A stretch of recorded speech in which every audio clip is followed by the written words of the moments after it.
That is why think before you enter sa relationship. This is 100% true mga sigarilyo. Maraming mga lalaki kasi nga nagkakamali kasi they're just jumping into a relationship without properly vetting the girl that they're dating if she is the right one for them. Marami kasi sa ating mga lalaki na makita lang yung babae na super hot, iniisip na natin kaagad na, oh shit, she's the one for me, bre. Tapos ang ending, kasi nga maganda si girl, niligawan pa din ni guy. Hanggang sa maging sila na, overlooking all those red flags in the process. So bakit nga ba nagkakaganto? Kasi men are visual creatures. We fall in love easily sa itsura pa lang ng babae. Marami sa atin na makita lang yung babae na super hot, iniisip na kagad ni guy na siya na yung magiging nanay ng anak niya. Ako din actually, many years ago, ganito rin ako. May dinate akong chick na maski sobrang dami niyang red flags like nasa inuman, party girl, she doesn't respect her parents, etc. Pero I overlooked all of those red flags.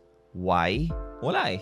Maganda siya eh. And I didn't know any better. Kaya mga sigarilyo, what I want you guys to do before even deciding to go into the dating world is for you to get a pen and paper and create a list ng mga gusto nyong quality sa isang babae. For example, gusto mo chinita, maputi, height niya nasa 7'4", malaki yung niya, yung labi, ganun, hindi manginginom, someone who respects her parents. Gusto mo ba na may anak? Or gusto mo ba na walang anak? Ikaw na bahala sa lalagay mo sa listahan mo, sigarilyo. Ngayon, maglilista kayo ng at least 50 of those qualities in a sheet of paper. Ngayon, after doing so, the next thing you should do is narrow it down to just 10 qualities. Piliin nyo yung mga non-negotiable qualities. Yung tipo, pag wala nito yung babae, negative na kagad. Halimbawa, nasa top 10 list nyo yung ayaw nyo yung babae na manginginom, tapos may nakamit kayo in the future ng potential dating partner. Pero, party girl siya. Matik, negative na yun sa'yo dapat. Hanap ka na ulit ng iba. Don't even think na,